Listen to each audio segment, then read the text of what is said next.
अस्सलाम वालेकुम नाज़रीन, आप देख रहे हैं ज़ी एच एंटरटेनमेंट। मैं हूं ज़हीर अहमद। नाज़रीन, सयारा फिल्म जो इस वक्त भी ट्रेंडिंग में है, जिसने बिजनेस के नए रिकॉर्ड कायम किए हैं, जो मोहित सूरी की फिल्म उसके हीरो हीरोइन के लिए बड़ी अच्छी साबित हुई, वहां पे फ़हीम अब्दुल्ला जिन्होंने इसका थीम सॉन्ग गाया, सयारा तू बदला नहीं है, उनके लिए भी बहुत ज़बरदस्त साबित हुई है।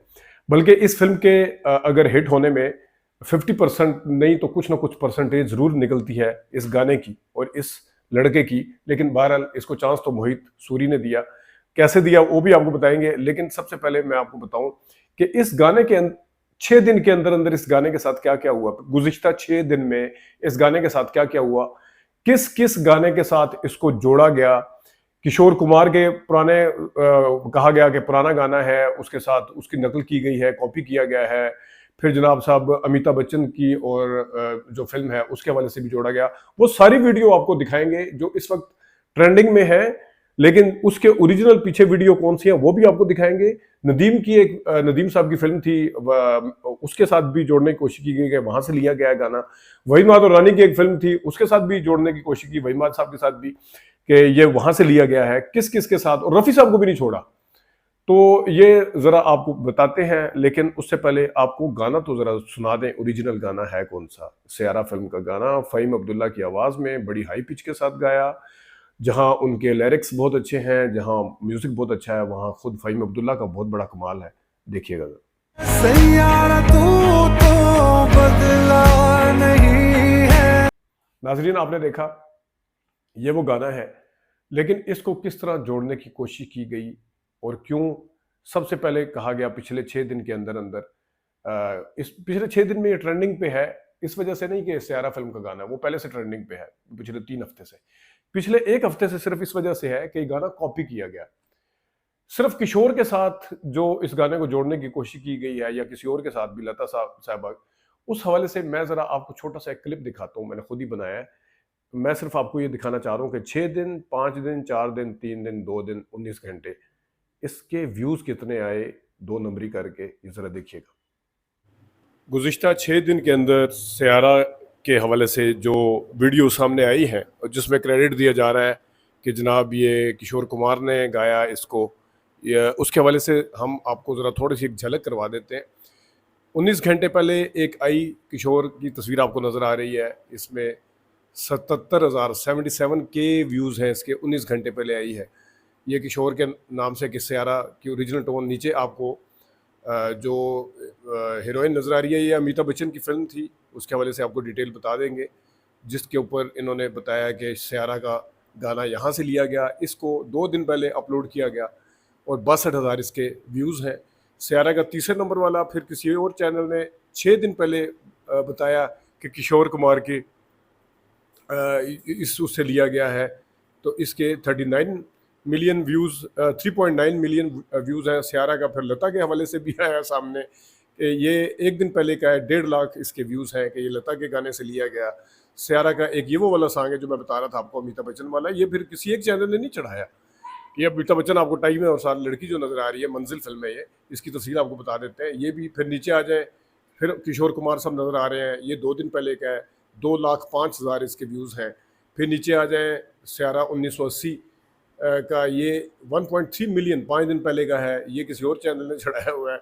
ये शॉर्ट्स भी देखें, खाली वो नहीं है, ट्रेंडिंग के ऊपर शॉर्ट्स भी देखें, ये भी सारे सयारा से रिलेटेड है और ये भी सारे इसी में है कि ओरिजिनल धुन कोई और थी। फिर सयारा नीचे आ जाए जनाब, ये 5 दिन पहले का है, 9,15,000 इसके व्यूज़ हैं सयारा के, किशोर कुमार का। फिर दोबारा से वो किसी और ने भी चढ़ाया हुआ है, अमिताभ वाला, एक एक वीडियो किसी ने बनाई और 3-3 बंदों ने, 4-4 मुख्तलिफ चैनल ने उसको चढ़ाया। फिर लता मंगेशकर का दोबारा से है 2.4 के 18 घंटे पहले, फिर इसी तरह 33 के 1 दिन पहले, फिर ये किशोर कुमार का आ रहा है। फिर सयारा का ये तो खैर नहीं है। अच्छा, ये तो मतलब बेतहाशा वीडियोज़ इस तरह की आई हैं जो आतिफ असलम को भी नहीं छोड़ा, आतिफ असलम का भी है, रफ़ी साहब को भी आपको अब बताएंगे, उसमें रफ़ी साहब के नाम से भी आया है, उनके हवाले से हमें अहम चीज़ भी बताएंगे आपको। ये देखें ज़रा, ये सारा कुछ, ये सब इस वक्त जो बताया गया है, ये मैं थोड़ी सी झलकी आपको कराई है, जो मैंने बताया कि 1 हफ्ते के अंदर अंदर, यानी 6 दिन के अंदर अंदर, 4 दिन, 2 दिन, 1 दिन, 19 घंटे, 16 घंटे, इस तरह है। नाजरीन, आपने देखा कि किस तरीके से ये सारा कुछ बताया गया है। तो अब मैं ज़रा आपको बताता हूँ कि सबसे पहले तो कहा गया कि किशोर कुमार के गाने के साथ इसको जोड़ा गया। क्या किशोर कुमार का वो कौन सा गाना है या बताया जा रहा है, देखिएगा। तू पास है मेरे पास है ऐसे मेरा कोई एहसास। तो नाजरीन, किशोर कुमार का ऐसा कोई गाना नहीं है। किशोर कुमार ने सियारा के हवाले से कभी कोई गाना नहीं गाया, और इसको समझने के लिए एक मोटी सी चीज़ काफ़ी है। जो भूले से कम यानी कि किसी आम से गुलकार का गाना भी यूट्यूब के ऊपर मौजूद है, लेकिन किशोर कुमार का सियारा गाना कहीं मौजूद नहीं है। था 6 दिन पहले से। 6 दिन के अंदर अंदर इसको AI जनरेटेड के तहत बनाया गया और इसको बताया गया कि जनाब ये गाना है, और इस तरीके से इसको बताने की कोशिश की गई। यही नहीं कि आपको किशोर कुमार के गाने की आपको मैंने तस्वीर के साथ जो ऑडियो सुनाई है वो AI जनरेटेड है। काम यहाँ नहीं रुका, करने वालों ने फिर इसको अमिताभ बच्चन के साथ एक गाना, जो कि अमिताभ बच्चन गा भी नहीं रहे उसमें, यानी कि वो जो गाना जिस फिल्म का है वो खुद नहीं गा रहे, हीरोइन गा रही है। एडिटिंग करने वाले का कमाल है कि उसने ऐसे तरीके से किया कि जहां वो बातें करते हुए नजर आ रहे हैं तो उस पता चलता है कि अमिताभ सब गा रहे हैं। फिल्म का जो गाना जोड़ा गया है AI जनरेटेड है, वो कैसे है कि जनाब देखें, यहां से उठाया गया अमिताभ का वो क्लिप देखिएगा जरा। प्लेन करें थोड़ा सा। तो अमिताभ बच्चन के साथ एक लड़की है, वो जा रही हैं जनाब, और बताया गया कि ये सियारा फिल्म का जो गाना है अमिताभ की इस फिल्म से लिया गया। तो ये थोड़ा सा अगर हम इसको प्ले करके दिखाते हैं आपको, जो अभी किशोर की आवाज़ मुबैना तौर पर आपको सुनाई देगी, किस तरीके से देखिएगा। पास है मेरे पास है ऐसे मेरा कोई एहसास है जैसे। देखा आपने, ये है जनाब सब बताया कि अमिताभ की इस फिल्म से इसको लिया गया है। ये ओरिजिनल गाना है क्या, ये आपको सुनाते हैं जरा। अब मैं आपको इसका ओरिजिनल गाना दिखाता हूँ, जो आपने सुना कि सियारा तू है मंजिल, और अमिताभ की ये वाली आपको वीडियो नजर आई थी। ये ओरिजिनल असल में फिल्म है मंजिल, जो कि फिल्म 1997 में रिलीज हुई थी। 1979 में, सॉरी 1979 में रिलीज हुई थी। और इसमें आपको जो ये मौशमी चटर्जी या जो भी इनका नाम है वो आपको नजर आ रही है। मौशमी चटर्जी अमिताभ के साथ नजर आ रही है। तो वो आपने सुना कि किशोर कुमार की आवाज में सियारा तू है, ये जरा देखिएगा, ये है ओरिजिनल।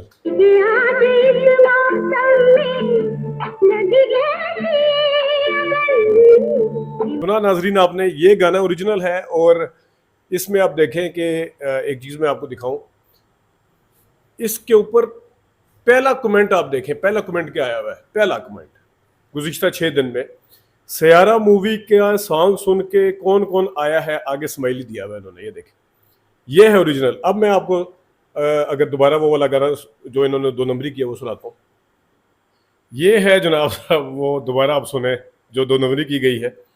तू पास है मेरे पास है ऐसे मेरा कोई एहसास। और इसमें एक अक्लमंदी की दाद देते हैं इनको कि इन्होंने अमिताभ जहां वो बातें करते हुए जा रहे हैं, जिस वक्त म्यूजिक है वो सावन गिरे जो भी अभी मैंने आपको सुनाया, तो वहां पे उसकी वीडियो उन्होंने लिया ताकि पता चले कि अमिताभ बच्चन साहब जो है लिपसिंग दे रहे हैं, वो गा रहे हैं। ऐसा नहीं है, ये गाना खातून की आवाज में। और बात यहाँ पे नहीं रुकती। कोई चलती का नाम गाड़ी जो फिल्म थी उसमें खुद उन्होंने परफॉर्म भी किया था किशोर कुमार साहब ने, उसको भी बीच में जोड़ने की कोशिश की गई है। पाकिस्तान पे आने से पहले मैं जरा आपको किशोर कुमार का तो गाना शायद उससे मिलता जुलता फ़हीम अब्दुल्ला साहब से नजर आता होगा।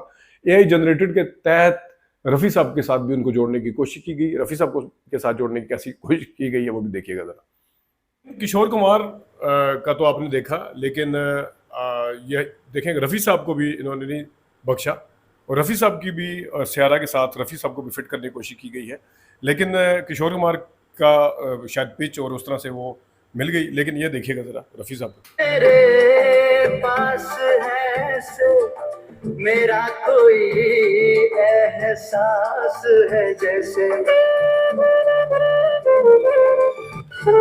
एहसास है जैसे हाय मैं मर ही जाऊं जो तुझको न पाऊं।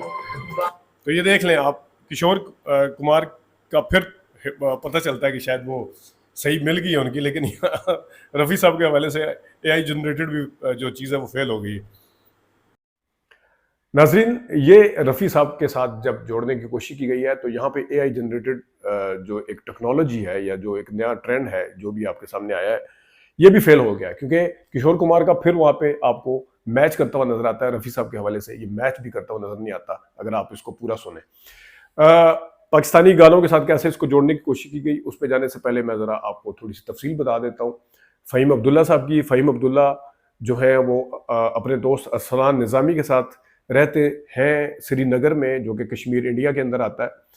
श्रीनगर में ये इनका खुद ही बैंड है, छोटे लेवल के ऊपर काम कर रहे थे। इन्होंने एक दूसरे से बात की कि हमारी जितनी मेहनत है उसका फल उतना नहीं है, आगे जाके हम ट्राई करते हैं कि हम अपने आप किस्मत आजमाई करते हैं।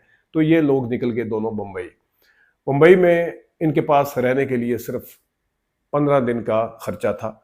13वें दिन इनकी मुलाकात होती है मोहित सूरी से, जो कि फिल्म के डायरेक्टर थे पुराने, और सयारा फिल्म बनाने का सोच रहे थे या उसकी पेपर वर्क की तैयारियां चल रही थी या शूट वगैरह का भी प्लान हो रहा था। तो ये मुलाकात 13वें दिन होती है इनसे।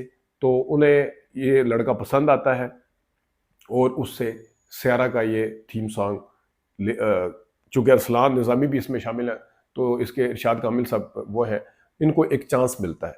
और देखते देखते जहाँ पे आहन पांडे जो कि चिंकी पांडे के भतीजे हैं, जहाँ पे उनीत पड्डा जो नई हीरोइन है वो उनको नया लिया और उस लड़के के आहन पांडे के ऊपर आवाज़ जो सूट करवाई मोहित सूरी ने, आवाज़ बिठाई या जो आवाज़ की सिलेक्शन की वो की फ़हीम अब्दुल्ला की। मोहित सूरी साहब का कहना है कि इमरान हाशमी के लिए अरिजीत सिंह की आवाज़, या उससे पहले आशिकी 2 के लिए, आशिकी 2 के ऊपर अरिजीत सिंह को बहुत ज़्यादा चांस मिला था। उन्हें ब्रेक थ्रू वहाँ से असल में मिला था आशिकी 2 से, लेकिन उन्होंने कहा वो 14 साल पुरानी आवाज़ है। तो उन्होंने कहा वो आवाज़ उन हीरो के ऊपर तो उठती थी, लेकिन मेरी नज़र में यहाँ पे नहीं उठती थी। तो देखें, एक अरिजीत सिंह को भी उन्होंने ब्रेक थ्रू दिया, उस ब्रेक थ्रू से फ़ायदा उठा के उन्हीं से ये गीत गवा सकते थे। वो कितना अच्छा गाते, इसके ऊपर कितना अच्छा बैठता। ज़ाहिर है अरिजीत सिंह को सुन सुन के लोग उनकी आवाज़ से मानूस हो चुके हैं, तो शायद वो हकीकत का गुमान नजर न आता जो एक नए चेहरे के लिए एक नई आवाज़ की सिलेक्शन के बाद आया। तो ये एक फ़ायदा हुआ उन्हें और उन्होंने चांस दिया। और फ़हीम अब्दुल्ला जिनके पास रहने के लिए ख़र्चा नहीं था, उन्हें किस तरह से मिला। और आज वो टी सीरीज़ के पता नहीं कितने करोड़ों के जो ठेके हैं, यानी कि कंसर्ट के जो उन्हें कॉन्ट्रैक्ट्स मिले हैं, वो कर चुके हैं उनके साथ। और गाना जो है रातों रात इतना हुआ। और इस गाने के साथ एक और अच्छा काम हुआ। नई जनरेशन में गाना जो होता है वो नए ट्रेंड के साथ आता है, उसको नई जनरेशन सुनती है। जितने भी नए गाने हैं, आप पुराने जो 50 साल से ऊपर उम्र के या 40 साल से ऊपर उम्र के जो 90 के दौर में फिल्में देखते थे, 80 के दौर में या 70s के दौर में देखते थे, वो पुराने गाने सुनना पसंद करते हैं। उन्हें नए गानों से कोई लेना देना नहीं है। उन्हें हो सकता है ये भी पता ना होगा अरिजीत सिंह है कौन। लेकिन इस फ़हीम अब्दुल्ला की किस्मत देखें कि जब इनकी आवाज़ को AI जनरेटेड टेक्नोलॉजी के जरिए जब मोहम्मद रफ़ी साहब के साथ जोड़ा गया, जब अमिताभ बच्चन की लिपसिंग दिखाई गई पिक्चराइजेशन, जब किशोर कुमार साहब के साथ जोड़ा गया, तो फिर वो जो पुराने बाबे थे 65 70 साल के, उन्हें भी पता चला कि ये तो कोई नया लड़का है फ़हीम अब्दुल्ला, उसकी आवाज़ है। क्योंकि उन्होंने किशोर कुमार के चक्कर में सुना, उन्होंने मोहम्मद रफ़ी के साहब के चक्कर में सुना। तो फ़हीम अब्दुल्ला की फेम जो है वो अरिजीत सिंह के मुकाबले में रातों रात इतनी हुई जितनी उनकी पिछले 13-14 साल में नहीं हुई। उसकी वजह यह है कि इनको उनके साथ जोड़ा गया। अब होता क्या था कि पुराने गानों को कॉपी जब किया जाता था नए दौर में, तो नए सिंगर्स को या नए लोगों को एक शोहरत मिलती थी।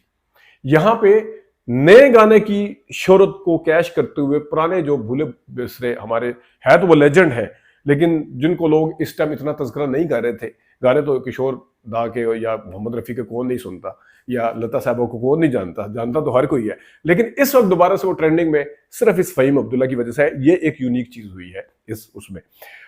अब मैं आपको दिखाता हूँ कि पाकिस्तान की एक फिल्म थी 1982 में आई, मेहरबानी, उसके हवाले से। लेकिन पहले मेहरबानी के ऊपर ये सयारा गाना नदीम और बाबरा के ऊपर किस तरह फिट करने की कोशिश की गई, ये देखिएगा।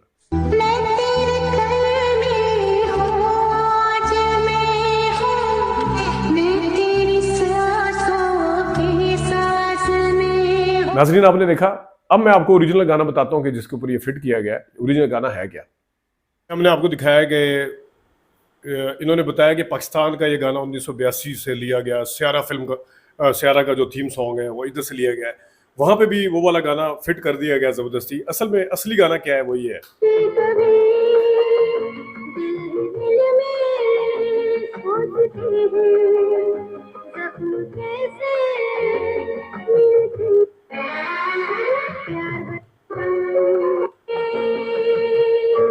ये ओरिजिनल गाना है।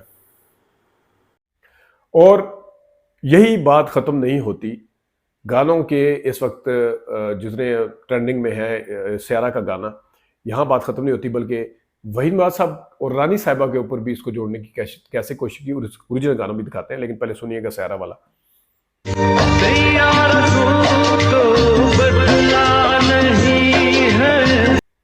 नाजरीन, ये एक फिल्म थी खलिश। ये 70s की फिल्म है। गाना हमें ब्लैक एंड वाइट मिला है, प्यार प्यार होता है। अहमद रुश्ती साहब का गाना, वहीद नवाज साहब के ऊपर, जिनको जो सूट भी बहुत करते थे। वहीद नवाज साहब यानी स्क्रीन के ऊपर इस तरह पता चलता था जिस तरह खुद गा रहे हैं। तो ये गाना ओरिजिनल क्या है रानी साहिबा के साथ खलिश फिल्म का, देखिए। करते करते दिन बीत जाएंगे हो ये दिन बीत जाएंगे, प्यार के प्यार प्यार होता है जब दिल। ये है वो हकीकत। और पिछले 6 दिन में 3-3 मिलियन 30-30 लाख व्यूज इस AI जनरेटेड उसके तहत चैनल्स ने लिए हैं, जो YouTube चैनल हैं। और इसके ऊपर किसी ने पिछले 19 घंटे में चढ़ाई, किसी ने 4 लाख लिए, किसी ने 5 लाख लिए। तो ये बना है ट्रेंड। इस चीज़ के ऊपर YouTube को देखना चाहिए मेरे ख्याल में, क्योंकि अगर AI जनरेटेड, मैं मुखालिफ नहीं हूं जो भी आप करते हैं, लेकिन ये मिसगाइडेड है। ये मिसगाइडेड उसमें आता है कि आप बता रहे हैं कि किशोर ने गाया, हालांकि वो ऐसा नहीं है। आप बता रहे हैं मोहम्मद रफ़ी साहब ने गाया, हालांकि ऐसा नहीं है। आप बता रहे हैं कि जनाब लता साहिबा ने गाया, ऐसा नहीं है। आप बता रहे हैं कि पाकिस्तान के फलाने गाने की नकल है, ऐसा भी नहीं है। तो ओरिजिनल मैंने आपको सारी चीज़ें बता दी हैं, और फ़हीम अब्दुल्ला का भी बता दिया है, मौसीकार का भी बता दिया है, और मोहित सूरी को भी क्रेडिट जाता है वो भी बता दिया है। और उसके साथ साथ जो 2 नंबरी हुई है या लोगों को मिसगाइड करने की कोशिश की गई है वो भी बता दिया है। इजाज़त दीजिए, अल्लाह हाफ़िज़।